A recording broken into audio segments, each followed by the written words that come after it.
I know that the movie got a lot of slack, right? A lot of people said that, oh, it wasn't good.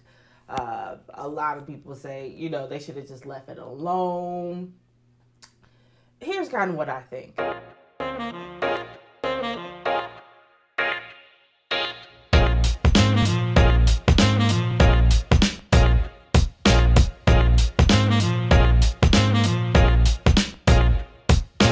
What's going on, everybody? This is Tim. This is Dom. And we are coming back to you guys with a brand new review. And one of my favorite movies from the past, Coming to America. I think everybody's favorite movie from the past. From the past. But we are talking about the new Coming to America. Which is the sequel to Coming to America.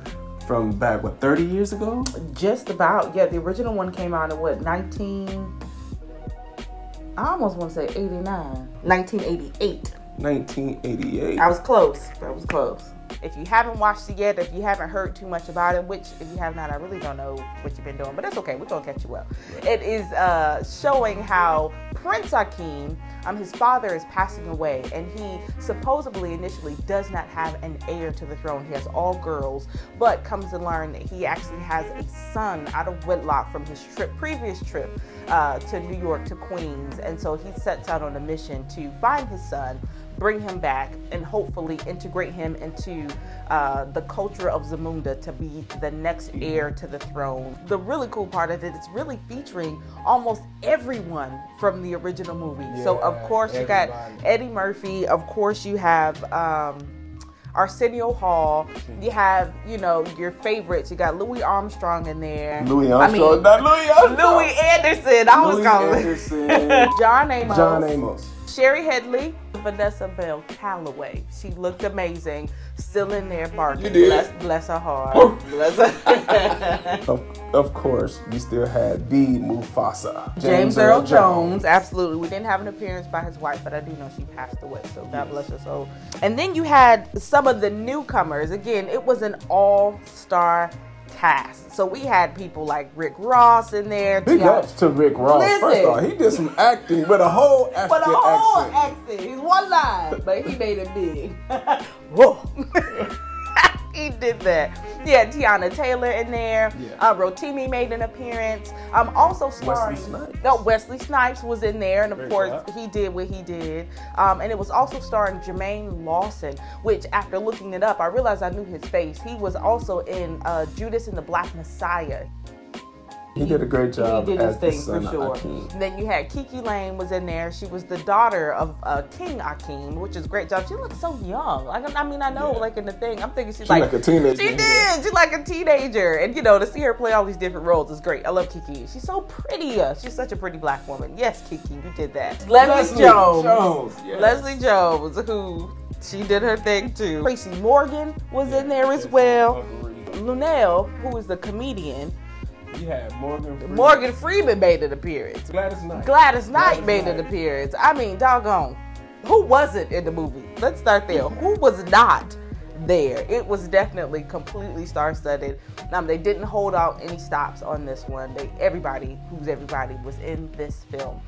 Well, I'll tell you what, when I got the plot of this movie, I was like, how are they going to squeeze this?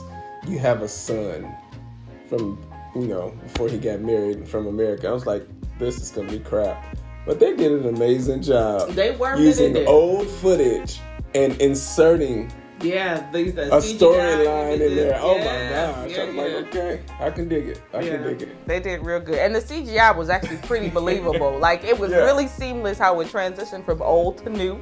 And then, like, the story just kept going. So they did a pretty good job on that end. Yeah, he thought he was getting attacked by wild boar.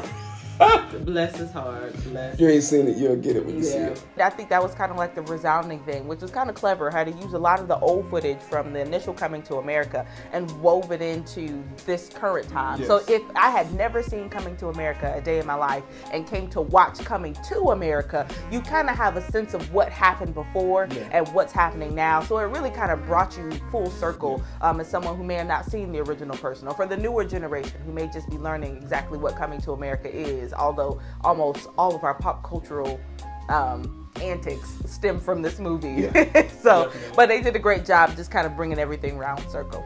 If Coming to America was a 10 out of 10, which it was. It was. For me, I'd give this one a 7. Okay. A strong 7. It wasn't rated R. So they had to cut some content that we were used to watching in the first Coming to America. No, that's a good point. And then we don't get it in this one. However, that same thing is also, I guess, a good thing, because now you got a movie you can actually watch it with your children, and they can get a nice little kick out of it. I mean, our girls came in and started staring at the TV themselves. Yeah. You know, but I thought it was pretty. I think it's pretty good. I know that the movie got a lot of slack, right? A lot of people said that, oh, it wasn't good. A lot of people say, you know, they should have just left it alone. Here's kind of what I think. I think, to Tim's point, it's very true. The initial one was, I think, a little bit more racier, a little bit more gutsier, and then it was a movie that was a little bit out of its element, right, or out of its time. The original one, right? It was very original for the time frame. They fought a lot of stigmas just to even get it produced and get it done. It was underrated at the time, and then you have this movie with this predominantly black cast, that just did phenomenal, right? Yeah. And so now, fast forward to today's time, where we have a little bit more used to what we're used to in terms of culture, what we see on TV, kind of the antics, and we're looking for those same 1988 antics to make the same impact. Just fast forward them, you know, almost 30 plus years to have that same kind of oomph. And there's a different type of there's just a difference, right? So to me, this movie still felt 1988 good. It wasn't as risque, right? It didn't have as much like the rated R stuff, but to me, it felt 1988 good in 2021. It did. It wasn't that it was bad. It just didn't have the same impact that the movie may have had in 1988 because it's 2021, and now everybody knows about it. You know what I'm saying? We all are in the culture and we know about it, and it's a thing. So I think us as a culture, we're expecting like this grandeur, but I mean, the movie did what it did. It did what it did. It still felt good. It was nostalgic. You know, there were some giggles, some good giggles and laughs. You know, there were some things that brought things into 2021, and there were some things that still made you enjoy kind of the classic of what it was. And so I'm not entirely mad at it. But what I will say is not a negative so much, but I do feel like they maybe tried to put a lot into the time frame of the movie. Like in the classic one, you know, I feel like the story had enough time to kind of build out. You had like these really extravagant moments, like the African scene, where that was literally an entire scene, right? It would be an entire scene of this intro. And so I do think that this movie kind of lacked some of that grandeur in terms of how it was shot and like the moments that it created, right? It didn't create like those epic moments that are just so notable. It just seemed like it was just a compilation of a lot of little moments that were put together, right? Versus just kind of the one big one or these staple ones. Like there's nothing signature to me about this moment. One of the things that actually I was excited about, a super small, was Babar. Yeah, that was Babar. Because if you remember from the first Coming to America, he was walking with King Jaffa. And they're walking down talking about what he wanted, and he stops and says, "Hello, Babar," and starts rubbing this baby elephant. That elephant is a grown adult now. So he even had his cameo. Yeah. 30 years and later. I do like how they did, how you say that again, those little bridges. That little walk that he had with his son. The same way. And he was doing the same thing. The same thing. Like that. Yeah. So they did have some really cool bridges between the old and the new, and seeing how they come through. Even the scene, you know, and it was small, but even the scene when Eddie Murphy went and talked to Lisa's dad at the McDowell's in Zamunda, right? And how, although we didn't see her again, you know, God rest her soul, she passed away, but there was still a really beautiful moment that still brought her into the picture when he was like, well, what would the queen say?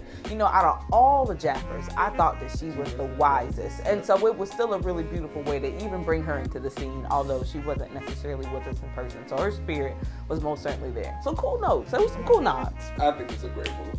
It wasn't bad. Again, some laughable things. Now, would you call it as much of a classic as the first one? No.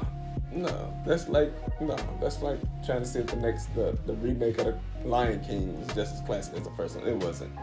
No, now the Disney one, the live action one was trash. Yeah. But this, like, I was expecting this to be more like an Aladdin and Aladdin, right? Yeah. Like the original Aladdin, dope. The remake, super dope. Beast, right? Just amazing. I think that's kind of what I was looking for. That's the I was looking for, like Aladdin. Mm-hmm. You know, I didn't feel like this was so much Lion King, but it wasn't.